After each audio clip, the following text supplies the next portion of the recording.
யாருடைய உள்ளத்தில் பொறாமை இருக்கிறதோ அவன் ஒரு காலமும் சந்தோஷமாக இருக்க மாட்டான், மகிழ்ச்சியாக இருக்கவே மாட்டான். அவனுடைய உள்ளம் குறுகுறுத்துக் கொண்டே இருக்கும். அவன் யாரை பார்த்து பொறாமைப்படுகிறானோ அவன் நிம்மதியாக சுற்றி திரிவான். அவனுக்கு இவனை பற்றி எந்த அக்கறையும் இருக்காது.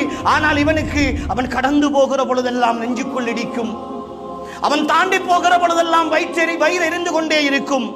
அவன் அனுபவிக்கிற ஒவ்வொரு ரூபாயை பார்க்கிற பொழுதும் இவன் நிம்மதி இழந்து தவித்துக் கொண்டே இருப்பான். இவனுடைய தூக்கம் பறிபோயிருக்கும், இவனுடைய சந்தோஷம் பறிபோயிருக்கும். குடும்பத்தோடு மனைவியோடு பேசுவதென்றால் கூட இவன் அடுத்தவர்களுடைய குறைகளைத்தான் பேசிக் கொண்டிருப்பான். இது ஆண்களுக்கு மட்டுமல்ல, இந்த நோய் பெண்களிடத்திலும் அதிகமாக இருக்கிறது. இந்த பொறாமை என்ற குணம்.